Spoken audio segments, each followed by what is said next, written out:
UG की, जो छोटी सी एज से ही अपने फादर से रोज डांट और मार खाता क्योंकि वो अपनी बहन कजुकी जैसा टैलेंटेड और स्मार्ट नहीं है। कजुकी बहुत छोटी एज से पेंटिंग और स्केचेस बनाया करती थी। कजुकी की पेंटिंग लाखों में बिकती थी और कजुकी की वजह से उसकी फैमिली बहुत ही मजे से रहती थी। यूजी अक्सर अपनी बहन को इग्नोर करता था क्योंकि वो उस जैसा स्मार्ट और टैलेंटेड नहीं था। कजुकी अपने भाई के अकेलेपन को दूर करना चाहती थी। कजुकी उसकी इकलौती दोस्त बन गई जो उसके साथ खेलती सुबह से शाम तक। यहाँ तक कि कजुकी अपने भाई को पेंटिंग बनाना भी सिखाना चाहती थी, मगर उनका फादर हमेशा यूजी को एक डिसअपॉइंटमेंट समझता और कभी उसके काम की तारीफ नहीं करता। कुछ साल गुजर गया। कजुकी ने अपने भाई की खातिर अपना टैलेंट अपने पेरेंट्स से बिल्कुल ही छुपा लिया ताकि वो यूजी को बुरा भला ना कह सके। कजुकी अक्सर यूजी के साथ बैठ के टाइम स्पेंड करती और यूजी से कहती कि तुम हमारे फादर की तरह कभी मत बनना। कुछ टाइम गुजरने के बाद कजुकी की पेंटिंग ही उनकी इनकम का इकलौता जरिया बन गई, जो कि पहले से ज्यादा महंगी बिकने लगी थी। और यूजी की फैमिली यूजी के साथ पहले से भी ज्यादा बुरा बर्ताव करने लगी। उसकी फैमिली अक्सर डिनर के लिए बाहर जाते और यूजी को घर अकेला छोड़ते। उसके पास खाने के लिए बस सूखी ब्रेड का पीस होता जिसे वो पानी के साथ गीला करके खाया करता। जब कजुकी ये सब देखती है तो यूजी पे चिल्लाती है कि फ्रिज खाने से भरा हुआ है, तुम फ्रिज से खाना निकाल के क्यों नहीं खा रहे। यूजी कहता है कि अगर मैंने ऐसा किया तो पेरेंट्स मुझ पे बहुत गुस्सा होंगे। ये सुन के कजुकी बहुत उदास हो गई थी और यूजी से कहती है कि मुझे माफ करना, मेरे होते हुए तुम्हारे साथ ये सब हो रहा है। और वो अपने पेरेंट्स से बहुत लड़ती है मगर इन सब से कुछ फर्क नहीं पड़ता। उसका फादर फिर भी उसे पहले जैसा ही ट्रीट करता था और उसकी मॉम भी उसके फादर की वजह से यूजी को इग्नोर करती थी। एक दफा यूजी घर लेट आता है और कजुकी से कहता है कि आज मैं अपने एक न्यू फ्रेंड के साथ खेल रहा था तभी लेट हो गया। कजुकी पूछती है कि क्या वो एक लड़की है। इस पे यूजी यस का आंसर देता है। कजुकी यूजी पे गुस्सा थी कि लड़कियों के साथ दोस्ती करना बंद करो और अगली बार किसी के साथ दोस्ती करने से पहले मुझसे पूछ के दोस्ती करना। यूजी उसकी बात मान लेता है। कजुकी यूजी के हाथ पकड़ के कहती है कि देखो, अगर तुम्हें किसी लड़की के साथ दोस्ती करनी है तो मैं तुम्हारी दोस्ती किसी सही लड़की से कराऊंगी। उसके बाद यूजी के पेरेंट्स कजुकी की वजह से अब यूजी के साथ बुरा सलूक नहीं करते थे। यूजी अपनी बहन कजुकी की वजह से थोड़ा सुकून से रहने लगा क्योंकि कजुकी की वजह से ही उसके पेरेंट्स ने उसको बुली करना बंद कर दिया था। यूजी सोचता है कि काश पूरी जिंदगी मेरे पेरेंट्स यूं ही रहे,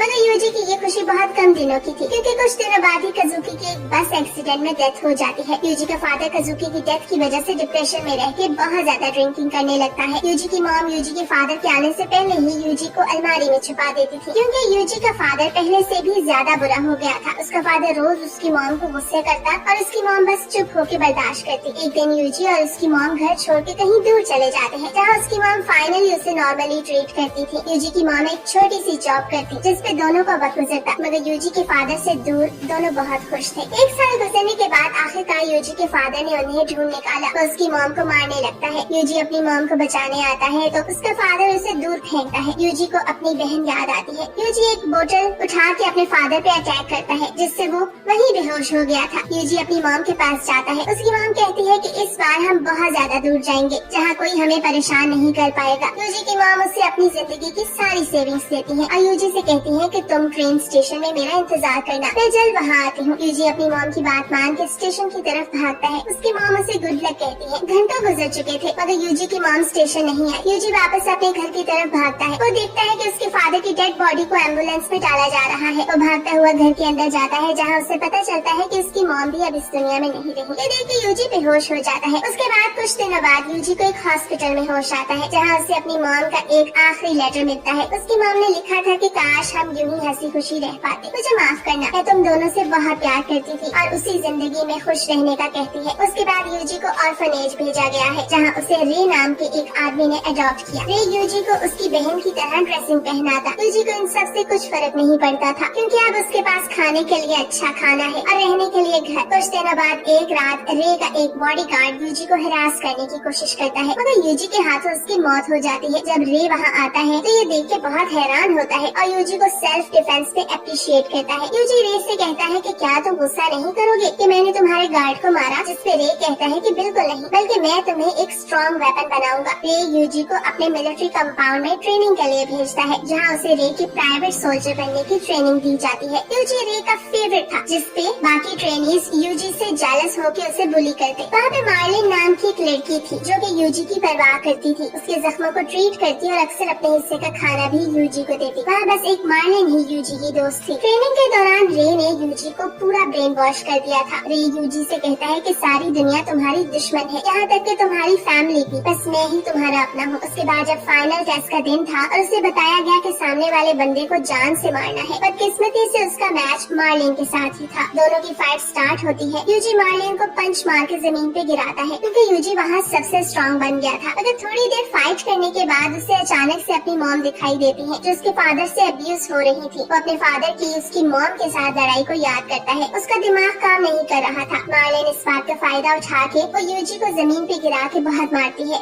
और यूजी बेहोश होकर मैच हार जाता है।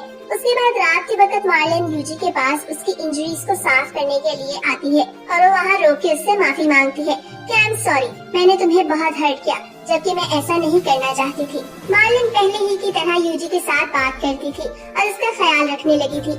एक दिन मार्लिन यूजी से कहती है कि टेस्ट में पास होने की वजह से उसे एक मिशन मिला है और उस दिन के बाद यूजी ने मार्लिन को कभी नहीं देखा और उसे एक नर्स से पता चलता है कि मार्लिन की मिशन के दौरान गोली लगने से मौत हो चुकी है। यूजी को अफसोस हो रहा था कि जब भी उसकी जिंदगी में कोई उसका ख्याल रखने वाला आता है वो बहुत जल्द यूजी को अकेला छोड़ के चला जाता है। अगले साल यूजी भी टेस्ट में पास हो गया था और यूजी को अपना पहला मिशन मिलता है और वो बहुत अमीर आदमी की फीमेल वर्कर बन के उसे असैसिनेट करता है। यूजी ने बहुत सारे मिशन में बहुत सारे लोगों को असैसिनेट किया था और उसके एक भी मिशन फेल नहीं हुआ था।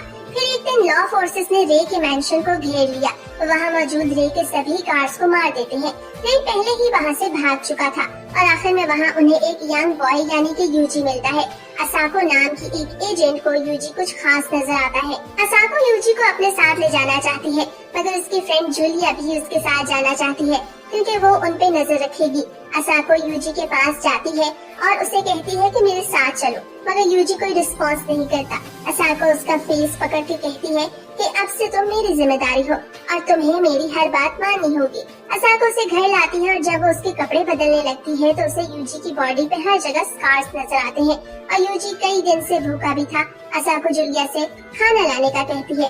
खाने के टेबल पे यूजी कुछ नहीं कहता और चुपचाप बैठा रहता है, मगर जैसे ही एक मक्खी यूजी के सामने बैठती है तो यूजी उसको कुचल देता है। उसके बाद यूजी अपने सेंसेस में आता है और डर की वजह से उसे पैनिक अटैक आता है। असाको कहती है कि बेचारे यूजी पे जरूर बहुत जुल्म हुआ है। असाको यूजी के लिए एक छोटा डॉगी लाती है ताकि यूजी अकेलापन महसूस न करे और पहली बार यूजी नॉर्मल बच्चों की तरह बिहेव करने लगा। असाको जूलिया से कहती है कि मैं अपनी इंटेलिजेंस एजेंसी की जॉब छोड़ना चाहती हूँ क्योंकि मैं अब यूजी की केयर करना चाहती हूँ। असाको रोज यूजी को ट्रेनिंग देती है और उसे कहती है कि तुम्हें अगर खुद को जिंदा रखना है तो तुम्हें बहुत स्ट्रॉन्ग बनना होगा। एक दिन असाको उसे स्निपर ट्रेनिंग देती है। यूजी का पहला शूट मिस हो जाता है। असाको कहती है कि अगर तुमने टारगेट को हिट किया तो मैं तुम्हें एक प्रेजेंट दूंगी। यूजी अगली शॉट में टारगेट को हिट करता है। असाको यूजी को अपनी एक खास स्निपर गिफ्ट करती है। यूजी असाको से कहता है कि आप मेरी मास्टर हैं क्योंकि आपने मुझे बहुत कुछ समझाया और सिखाया है। असाको ये सुन के खुश होती है। कुछ दिन गुजरने के बाद एक सुबह जब यूजी नींद से जागता है तो देखता है कि उसका डॉग बहुत शोर कर रहा है क्योंकि घर में जंगली बियर घुस आया था।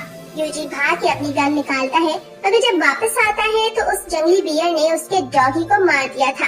अपने डॉगी को मरा देख के यूजी अपनी हिम्मत खो बैठता है, मगर थोड़ी देर बाद वो बियर को मारने के लिए उसके पीछे भागता है, मगर वहाँ पहुँचते ही वो जमीन पे फिसल जाता है और हवा में गोली चलने की वजह से बियर उसके पास उसको मारने के लिए आता है। यूजी अपनी नाइफ से खुद को बचाने की कोशिश करता है मगर बियर उसे दूर फेंक देता है। यूजी को अपनी जिंदगी का फ्लैशबैक नजर आता है। फिर वो एक छोटी सी स्टिक की मदद से बियर को एक आंख से अंधा कर देता है। यूजी अपनी गन वापस उठा के बियर को मारने ही वाला था कि अचानक से उसे बियर के बच्चे दिखाई देते हैं। अब यूजी समझ गया था कि ये बियर अपने बच्चों के लिए खाना ले जा रहा था। यूजी रोने लगता है कि आखिर मेरा डॉग ही क्यों, आखिर हर बार मेरे साथ ही ऐसा क्यों होता है। जब यूजी घर आता है तो असाको पूछती है कि क्या हुआ था। यूजी के हाथ में अपने डॉगी का खाली कॉलर था। यूजी कहता है कि मैं बियर को नहीं मार सका। उसके बाद असाको उसे गले से लगा लेती है और कहती है कि कोई बात नहीं। फिर शाम को वो दोनों यूजी के डॉग का कॉलर दफनाते हैं।